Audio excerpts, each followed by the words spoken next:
تخيلوا معايا إنكم في يوم من الأيام قاعدين تحت شجرة ضخمة على ضفاف النيل، والشمس منورة السماء. فجأة يظهر لكم ملاك يقول لكم إنه هياخدكم في رحلة عبر الزمن عشان تعرفوا طبيعة ربنا وصفاته الجوهرية. حاجة مشوقة، مش كده؟ إزيكم؟ النهاردة عايز أحكي لكم حكاية جميلة تساعدنا نعرف أكتر عن الأوسية. حكاية خيالية هتشرح لنا جزء من عمق إيماننا. كان في راجل عايش في قرية صغيرة على ضفاف النيل، كان اسمه يوحنا. يوحنا ده راعي غنم، عاش حياته ببساطة ومحبة. في يوم من الأيام ظهر له ملاك وقال له: يوحنا، اخترتك عشان أوريك طبيعة ربنا وصفاته الجوهرية. تعال معايا في رحلة عبر الزمن. أخذ الملاك يوحنا لأول الزمان، وهناك شاف يوحنا ربنا كائن أزلي بلا بداية ولا نهاية. مفيش حاجة قبل ربنا، وهو اللي خلق كل حاجة. هي دي بقى الأزلية. من قبل أن تولد الجبال أو أبدأت الأرض والمسكونة، منذ الأزل إلى الأبد أنت الله. هنا نحب نقول إن كلمة أوسية هي كلمة يونانية معناها الجوهر أو الكيان.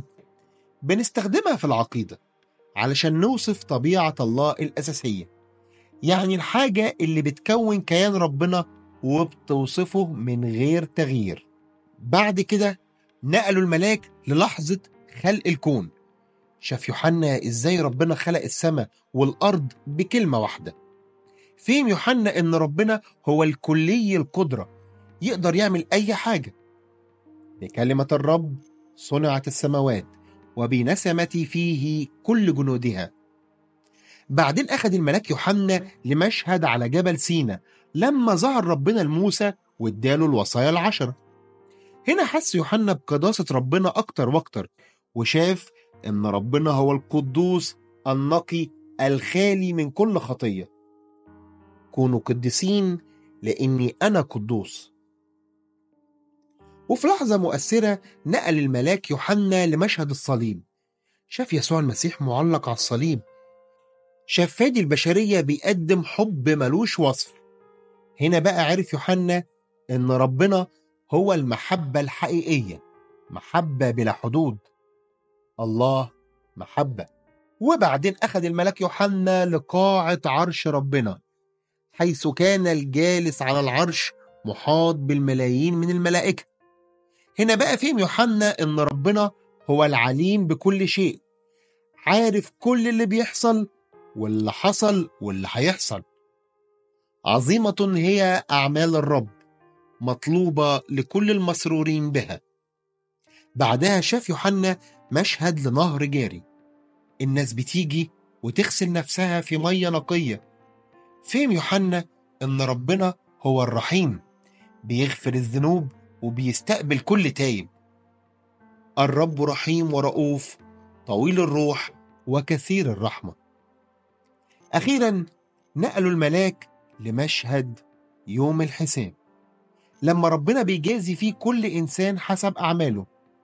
أدرك يوحنا إن ربنا هو العادل اللي بيحكم بالحق والعدل. عادل أنت أيها الرب، وجميع أحكامك مستقيمة. الصفات دي بقى بنسميها الصفات الجوهرية. دي الصفات الأساسية والثابتة لربنا اللي بتكون طبيعته وجوهره. الصفات دي مش بتتغير ومش ممكن تكون غير موجودة في ربنا. يعني ببساطة دي الصفات اللي بتحدد مين هو ربنا، والصفات دي موجودة في الأقانيم الثلاثة لأن الله واحد في الجوهر.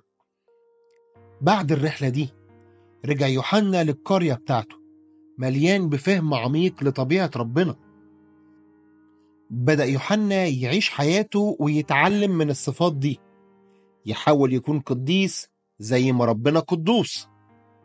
لازم نعرف إن الصفات الجوهرية لربنا هي مش مجرد مفاهيم نظرية، لكن دي حقيقة بنعيشها، بنحس بيها في كل لحظة. تعالوا نحاول كلنا نعيش حسب الصفات دي، ونكون شهود حقيقيين لإيماننا وسط العالم. سلامات.